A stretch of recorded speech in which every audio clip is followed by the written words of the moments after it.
Hey everybody, how's it going? Hope you're having a lovely day. Welcome back to Clown World. I am your host of Clown World, Louis Rossman, and today we are going to be getting into this funny piece of news. So as anybody who's been watching my channel for any period of time knows, that many times I have gotten into the fact that New York City government is an absolute and utter laughingstock and a joke. They literally cannot get anything right, and I just go over it over and over and over again, and we will go over it again in this video because I am very happy to see that this is now making mainstream news, not some weirdo's YouTube channel. Mainstream news. New York City Daily News, as well as the New York Times, which had a much nicer way of explaining it. New York City customer service clerk gushes verbal abuse of people who complained about city water bills. This is one customer service callback New Yorkers don't need. A call taker at the City Department of Environmental Protection tracked down two people who had called to complain about their water bills and hurled verbal abuse and threats at them, authorities said Thursday. I'm gonna kill your effing ass, actually. I got it backwards. You know I know where you live at, Lamont Jackson allegedly ranted July 12th to one shocked customer, court papers show. Watch when I catch you. You know I got your address. When I catch you, it's on. Jackson, a clerical associate in the Department of Environmental Protection's Customer Service Bureau, allegedly grew enraged with calls from two customers and called them back on July 12th to threaten and curse them. In the first case, Jackson allegedly told one customer to submit the request in writing. After hanging up, the customer got a call from a blocked number, which investigators identified as Jackson's. Jackson volleyed a series of curses and threatened to shoot the customer, the City Department of Investigation said. Jackson then called back and left an even more threatening voicemail. Jackson's supervisor recognized the voice in the voicemail, investigation department said. But wait, here's the thing. It gets better. So, they know that it was his number that called the customer. The supervisor recognized this guy's voice in the voicemail that was left, saying that he was going to shoot the customer. And because this is New York City government, he still works there. Jackson remains in the Customer Service Bureau, but no longer handles customer service calls. Brooklyn District Attorney Eric Gonzalez added, customers who contact city agencies deserve to be treated with respect.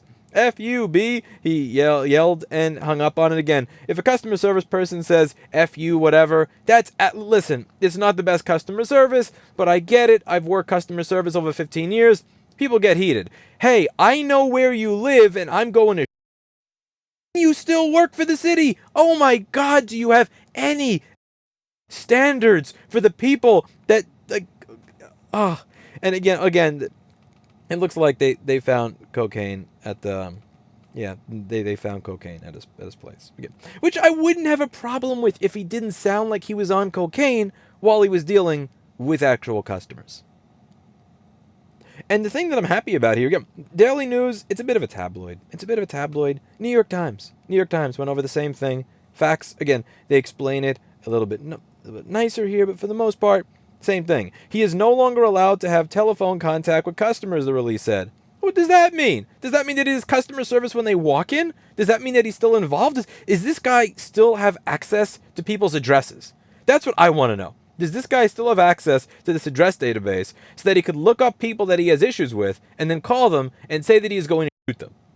How do you have a guy who's, the supervisor says, this is his voice. This is the person that I hired who left this voicemail saying that he is going to shoot a customer, and have him still work for the city. What do you have to do to get fired from New York City government? Can somebody please tell me? Because, again, I was going to wait till I got home. I'm about a 20-hour drive away. I did a little lobbying tour around the southwest of the country. That's why I am sitting here with a neck pillow right now, resting a little bit before I get back on the road. Because I went over this a few days ago. I uploaded a video on this a few days ago, and I was like, you're exaggerating. I can't believe that you're shit-talking them all the time. Blah, blah. New York Times, Daily News. And here's the thing. I'm glad that people are finally starting to have expectations for what they are paying $100 billion a year for. Because that's the other cope that you get all the time. The other cope you get is, well, this is just any bureaucracy, Lewis. Any government is going to have these problems. No. You don't understand. There's a difference in the scope of the problems you have.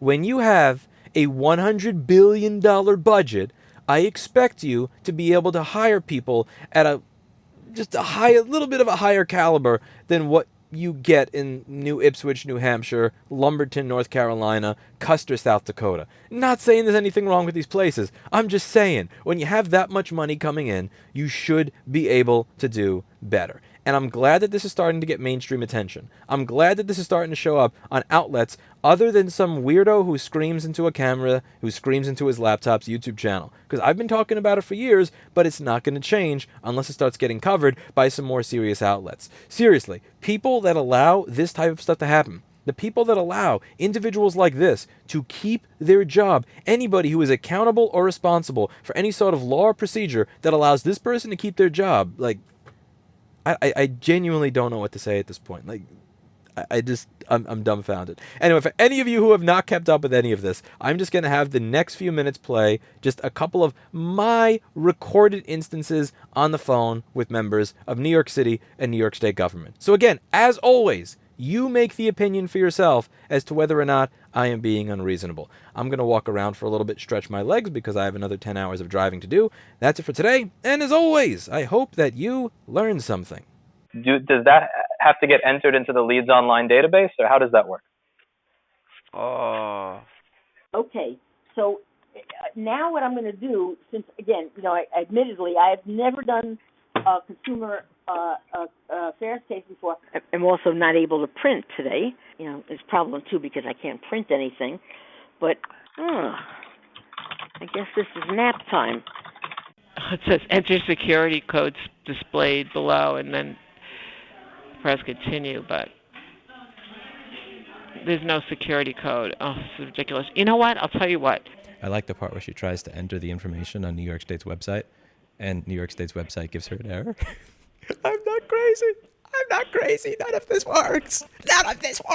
God bless you. No matter how many times I asked the question, the gentleman there, who seemed not to understand what I was asking about, you're being served, basically printed out a bunch of stuff for me and then wrote out on a piece of paper, once warrant is satisfied, company purchase EDU from this office for $8. And I kept saying to him, no, it was a mistake and it's going to be resolved. That's not the problem. I said that the gentleman wants to know, how did this happen when he wasn't served?